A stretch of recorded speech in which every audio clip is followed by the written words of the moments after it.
Welcome back to yet another edition of Autocar India Quick News, the weekly show that gets you up to speed with all that's new in the automotive world.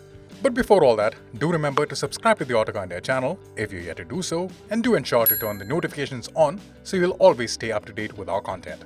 We start this week with news from the French. Citroen has launched the C3 Aircross Dhoni edition starting from 11.82 lakh rupees. The special edition model is limited to just 100 units and is available in both 6 and 7-seater configurations across multiple variants. The C3 Aircross Dhoni edition gets a decal with the cricketer's name and his chosen number 7 along the side. On the inside, the limited run model features new color-coordinated seat covers and cushion pillows, seatbelt cushions, illuminated door sill plates, and a front dash cam. Additionally, Citroen says that every Dhoni edition will include a special Dhoni goodie in the glove box, and one lucky winner would receive a signed glove by MS Dhoni himself. Aside from those add-ons, the special edition SUV is the same as the standard C3 Aircross. It is powered by a 110 horsepower 1.2-litre 3-cylinder turbo petrol engine, which comes paired to a 6-speed manual or an automatic gearbox. Talking about Citroen, we have been informed that their SUV coupe called the Basalt has entered series production in India. The Basalt was revealed a few months ago and will be aimed squarely at the upcoming Tata Curve that will also have a similar body style. Though further details of the upcoming SUV are still unknown, the Basalt is expected to pack in more features, which has been a point of criticism with Citroen in India. Under the hood, the coupe SUV will carry on with the same powertrain as the C3 Aircross that makes 110 horsepower from its 1.2-litre turbo petrol engine. With the launch of the Curve and the Basalt, a new category will be created in the Indian market, and we would like to know your thoughts about it. So please do share them in the comment section below. In our podcast from last week that talked about the future of Stellantis Group in India, Hormaz had hinted that Jeep will not be bringing the next generation Compass to India. And now our sources have confirmed that Stellantis Group has indeed shelved the next generation Compass due to the project not meeting commercial viability for the Indian market.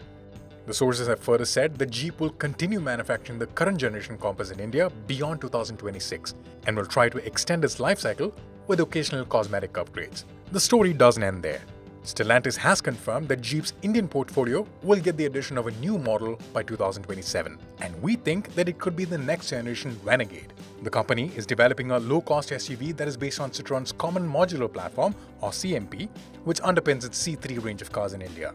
However, it is not clear if this Citroen-based Jeep will be called the Renegade when it goes on sale in India. Using a common platform will give both Jeep and Citroen favorable economies of scale and could lower the cost of key modules and components. This could in fact allow Jeep to bring the starting price of the new SUV down to the 15 lakh range.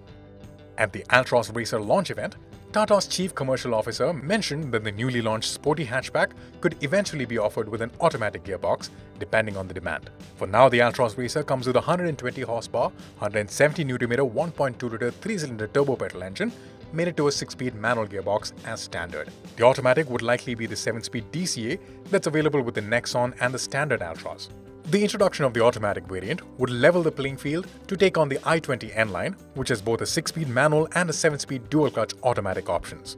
Tata's priority was to introduce the Altroz Racer to the market as quickly as possible, and hence the 6-speed manual variant was chosen to be launched first, since it demanded relatively low development costs and time. Bugatti has unveiled the Tourbillon Hyper GT, which is set to replace its Chiron hypercar. Only 250 units of the Tourbillon will be produced. We start by talking about the engine. Instead of taking the electric route like many of its competitors, Bugatti has replaced the legendary W16 engine with a massive naturally aspirated 8.3-litre V16 engine. The engine is mated to a trio of Rimac-supplied electric motors, and combined, the Tourbillon can churn out 1,800 horsepower. Bugatti claims that it can accelerate from 0 to 100 km/h in 2 seconds, and in the preliminary test, it clocked a top speed of 445 km/h. Do note that when Bugatti had launched the Chiron back in 2016, it was claimed for a top speed of 420 km/h. But in 2019, with the addition of special tires and bespoke aero kit, the Chiron became the first car to crack the 480 km/h barrier. And Rimac claims that the current quoted top speed of the Tourbillon is not the maximum. With that out of the way, let's talk about the design. The trademark features such as the C-line, the horseshoe front grille, central dividing lines along the bonnet and the roof, and the two-tone paint are all carried over to the Tourbillon's exterior design. According to the brand, the bodywork has been sculpted not just to optimize airflow at high speeds, but also to cool the colossal engine behind the cockpit. To add to the drama of the car, The Tourbillon features remote opening dihedral doors. For the interior, in order to maintain its timeless appeal, Bugatti has heavily relied on physical controls. The biggest example of which is the mechanical instrument cluster that has been designed by actual Swiss watchmakers.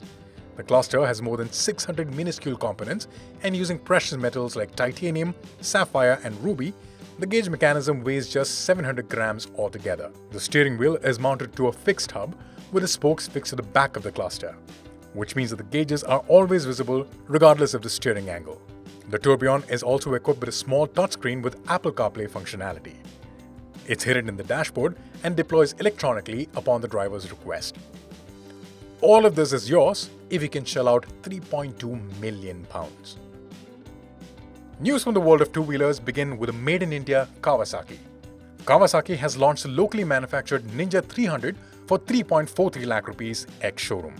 Mechanically, the bike has remained unchanged for the past decade, with the only major change being the addition of ABS and new colors. Kawasaki has continued the trend and introduced two more colors, candy lime green and metallic moondust grey with the new Ninja 300. The bike continues to be powered by the high-revving 296cc parallel twin engine that produces 39 horsepower at 11,000 rpm and 26.1 Nm at 11,000 rpm. It is also worth mentioning that at this price, the Ninja 300 is the most affordable parallel twin engine bike from a Japanese manufacturer in India. And lastly, Bajaj has updated a few of their Pulsar models. Starting this list is the Pulsar N160 that is now equipped with a USD fork. This variant of the N160 has been launched at an ex-showroom price of 1.39 lakh rupees.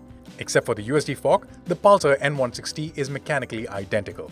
It gets an air-cooled 164cc single-cylinder mill, making 16 horsepower at 8,750 rpm and 14.7 Nm of torque at 6,750 rpm. Like the larger Pulsar N250, the N160 also gets 3 ABS modes now: road, rain and off-road. This system only tweaks how the ABS intervenes, and you cannot turn the system off completely even in off-road mode.